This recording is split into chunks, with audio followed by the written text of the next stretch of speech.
27 जून 1961 को जवाहरलाल नेहरू ने आखिर ऐसी कौन सी चिट्ठी लिखी, उस चिट्ठी में आरक्षण के खिलाफ ऐसा क्या लिखा कि भाजपा आज भी सदन में उन्हें उस चिट्ठी के नाम पर घेरती है। 1990 में 6 सितंबर के दिन सदन में आखिर ऐसा क्या हुआ था कि राजीव गांधी को आरक्षण विरोधी बताया जाता है, मंडल कमीशन के विरोध में बताया जाता है। यह सब जानेंगे आज के वीडियो में। उससे पहले आप प्रधानमंत्री नरेंद्र मोदी का यह वीडियो देखिए। ये देश के प्रधानमंत्री पंडित नेहरू जी द्वारा उस समय के देश के मुख्यमंत्रियों को लिखी गई चिट्ठी है, ऑन रिकॉर्ड है।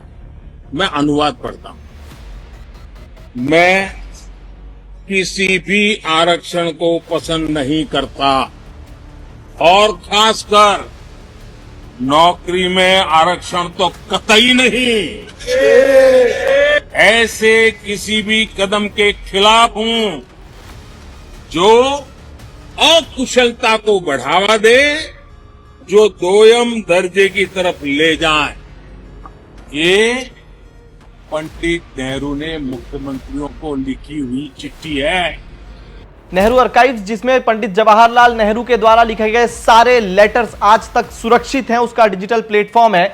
अगर आप उसे खोलते हैं और उनके मुख्यमंत्री के लिए जो उन्होंने पत्र लिखा था उसे खोलकर उसके पॉइंट नंबर 24 से लेकर 26 तक पढ़ते हैं तो आपको पता चलेगा कि पंडित जवाहरलाल नेहरू आरक्षण को पसंद बिल्कुल नहीं करते थे, जिसके साक्ष्य आज भी मौजूद हैं। पंडित नेहरू का कहना था कि अब हमें हमारी ट्रेडिशनल हैबिट से ऊपर उठना पड़ेगा और आरक्षण की जो हमें आदत है, जो कास्ट और ग्रुप के बेसिस पे डिवाइडेड है, उससे आगे बढ़ना होगा।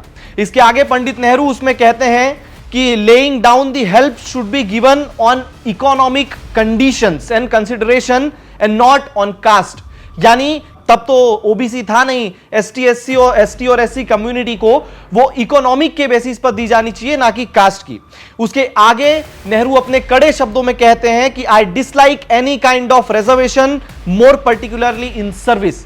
यानी किसी भी तरह की नौकरियों में जवाहरलाल नेहरू को बिल्कुल भी रिजर्वेशन नहीं पसंद था। और क्यों नहीं पसंद था इसके बारे में वो आगे बात करते हैं कि जब भी कोई इनएफिशिएंट आदमी किसी काम को लीड करता है तो वो काम सेकेंड रेट स्टैंडर्ड का हो जाता है, और मैं अपने देश को फर्स्ट रेट स्टैंडर्ड बनाना चाहता हूं, सेकेंड नहीं। इसलिए मुझे नहीं पसंद है कि कोई ब्राइटर आदमी जो सिर्फ अपनी कास्ट के कारण उस जगह पर ना पहुंच पाए और कोई ऐसा आदमी जो लेस कैपेबल हो वो उस जॉब में पहुंच जाए तो वो उस सर्विस को सेकेंड ग्रेड बना देगा। इसलिए मैं आरक्षण का विरोध करता हूं। इससे आगे नेहरू दुख जताते हुए कहते हैं कि I am grieve to learn how far this business of reservation has gone based on communal consideration. It has amazed me to learn that even promotions are based sometimes on communal और caste consideration. यानी किसी भी नौकरी में जो promotion है वो cast और रिजर्वेशन के बेसिस पर दिया जाता है। यह सुनकर जवाहरलाल नेहरू दुखी हुए थे, ये उन्होंने अपने शब्दों में कहा। खैर, जवाहरलाल नेहरू से आगे बढ़े तो समय आता है 6 सितंबर 1990 का, जब राजीव गांधी उस वक्त ऑपोजिशन में बैठा करते थे और उस वक्त वीपी सिंह की सरकार बनी थी। जब उन्होंने मंडल कमीशन के रेकमेंडेशन को इंप्लीमेंट करने की बात करी और ओबीसी वर्ग को 27% आरक्षण दिया। वो 27% आरक्षण देने के बाद देश का कुल आरक्षण 49.5 यानी 49.5% तक पहुंच चुका था।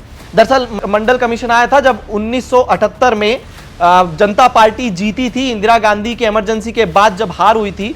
उस जीत के बाद बीपी मंडल की निगरानी में, उनके नेतृत्व में एक मंडल कमीशन बनाया गया जिस पर रिस्पॉन्सिबिलिटी दी गई कि इकोनॉमिकली जो बैकवर्ड सेक्शन है, सोशली और इकोनॉमिकली, उन पे आप स्टडी करें।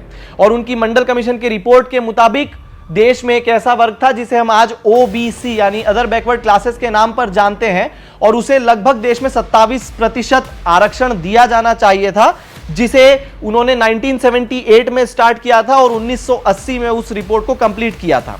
लेकिन जब तक 1980 का दशक आता है तब तक इंदिरा गांधी फिर से प्रधानमंत्री बन चुकी होती हैं। 1980 से लेकर 1990 का जो दशक था वो भारत के लिए काफी चैलेंजिंग था, चाहे वो पंजाब में सेपरेटिस्ट मूवमेंट हो या फिर ऑपरेशन ब्लू स्टार हो, जहां गुरुद्वारे में भारतीय सेना घुसी और उसके बाद इंदिरा गांधी का असैसिनेशन हुआ, उन्हें मार दिया गया। लेकिन उस पूरे दशक के दौरान इंदिरा गांधी ने कभी भी इस मंडल कमीशन की वकालत नहीं करी और इस पर काम करने का निर्णय नहीं लिया। इसलिए अपोजिशन आज भी, अपोजिशन से मतलब है भारतीय जनता पार्टी, आज भी उन पर यह आरोप लगाती है कि नेहरू जी तो विरोधी थे ही सही, लेकिन 1980 से लेकर 1990 के दशक का टाइम कांग्रेस पार्टी के पास था जब वो मंडल कमीशन को इंप्लीमेंट कर सकते थे। लेकिन उन्होंने नहीं किया। उसके बाद 1990 में जब वीपी सिंह की सरकार आई तो उन्होंने 27% आरक्षण सर्विस और टेक्निकल प्रोफेशनल इंस्टीट्यूट्स में दे दिया, जिसको लेकर नेशन वाइड प्रोटेस्ट हुए। दिल्ली यूनिवर्सिटी के एक छात्र राजीव गोस्वामी ने आत्मदाह करी, जिसके कारण उनका 70% जो शरीर था वो जल चुका था और अगले एक दशक में उन्हीं सब चीजों के कारण उनकी मृत्यु हो गई। इसी बीच राजीव गांधी ने सदन में इस बिल का अपोज करते हुए कहा था कि इस वक्त देश इस बिल को ग्रहण करने की स्थिति में नहीं है, क्योंकि अपर कास्ट लोगों के द्वारा उस वक्त देश में प्रोटेस्ट हो रहा था, जिसके चलते ऑब्वियसली राजीव गोस्वामी ने खुद को आत्मदाह कर लिया था। बसेस जल रही थी, सिचुएशन सही नहीं थी। राजीव गांधी ने यह भी उस वक्त पार्लियामेंट के फ्लोर में ऑन रिकॉर्ड कहा था कि एक तरफ प्रधानमंत्री कहते हैं कि साइकोलॉजिकली हमें वॉर की स्थिति में होना चाहिए, वॉर की प्रिपरेशन करना चाहिए, दूसरी तरफ वो ऐसा बिल ला रहा है जिससे सोसाइटी में रिफ्ट यानी दरार पड़ेगी। ये ऑन रिकॉर्ड राजीव गांधी ने कहा था कि इस बिल के आने से सोसाइटी में रिफ्ट यानी दरार पड़ेगी और India will pay it's price, यानी हम इसकी एक भारी कीमत चुकाएंगे। ये जो मंडल कमीशन हम अभी लागू कर रहे हैं। इसके आगे राजीव गांधी ने माइनॉरिटीज की भी वकालत करते हुए कहा था कि अगर आप ये लागू कर रहे हैं आरक्षण, तो फिर माइनॉरिटीज के भी बैकवर्ड क्लासेस के बारे में सोचा जाना चाहिए, उसे भी इसका फायदा मिलना चाहिए। उससे ऊपर राजीव गांधी ने उस वक्त एक विषय उठाया था जो आज बड़ा चर्चित है, क्रीमी लेयर का विषय, जहां पर उन्होंने पार्लियामेंट के रिकॉर्ड पर, पार्लियामेंट के फ्लोर पर एक एग्जाम्पल पेश किया था कि कोई व्यक्ति अगर 15 साल हाई कोर्ट और सुप्रीम कोर्ट का जज रहता है, फिर वो कैबिनेट का मंत्री बन जाता है और मंत्री बनने के बाद भी क्या उसके बेटे को आरक्षण मिलना चाहिए, क्या उसको वो सारे लाभ मिलने चाहिए? अगर नहीं तो फिर क्रीमी लेयर के कॉन्सेप्ट को हमें इंट्रोड्यूस करना चाहिए, जिस पर वीपी सिंह ने क्लियरली वहां उनका विरोध कर लिया था। इससे आगे आए तो राजीव गांधी का युग खत्म होने के बाद राहुल गांधी ने एक बार यूएस की एक सभा को संबोधित करते हुए कहा था कि we will think of scrapping reservation when India is a fair place, यानी एक समय आएगा जब इंडिया एक फेयर प्लेस हो जाएगी, सबको अपने अपने अधिकार बराबरी से मिलने लगेंगे, उस वक्त हम देश में आरक्षण खत्म कर देंगे। अब भारतीय जनता पार्टी हमेशा से यह आरोप लगाती आ रही है कि जवाहरलाल नेहरू जो है वो आरक्षण के विरोध में थे, और जो कि सच्चाई है। अगर आप आर्काइव्स ऑफ नेहरू में जाएं, पॉइंट नंबर 24 से 26 को पढ़ें, तो ये आपको ये पता चलेगा कि जवाहरलाल नेहरू कितना ज्यादा इस आरक्षण को हेट करते थे, उसे लाइक बिल्कुल नहीं करते थे। अपने कड़े शब्दों में उन्होंने कहा है कि I strongly dislike how reservation is being given in caste and groups. उससे अतिरिक्त इंदिरा गांधी के पास मंडल कमीशन की रिपोर्ट लगभग 10 साल रही, 1980 से 1990 के दशक में, तब भी कांग्रेस पार्टी ने उसे इंप्लीमेंट नहीं किया। 1990 में 6 सितंबर को जब वीपी सिंह की सरकार ने मंडल कमीशन में इस मंडल कमीशन को इंप्लीमेंट किया, उसके बाद भी इसका विरोध राजीव गांधी ने किया। हालांकि यूपीए सरकार ने उसके कई समय बाद मंडल कमीशन की एक और जो रिकमेंडेशन थी उसे इंप्लीमेंट किया था, जो कि आईआईएम से लेके आईआईटीज और जितने भी एजुकेशनल बड़े बड़े इंस्टीट्यूट्स थे, उन सब में ये 27% रिजर्वेशन जो अदर बैकवर्ड क्लासेस को है वो दिया था।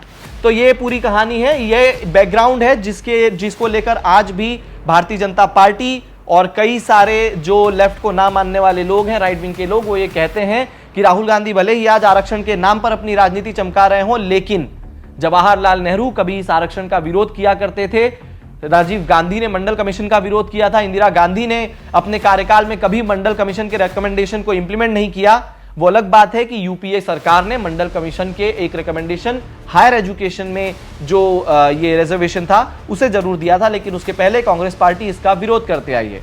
वो अलग बात है कि अगेन राहुल गांधी रिजर्वेशन के नाम पर ही अपनी राजनीति रोटियां सेकते हैं। इसी तरह के एक्सप्लेनर वीडियोस के लिए जुड़े रहिए हमारे साथ एनएमएफ न्यूज पर।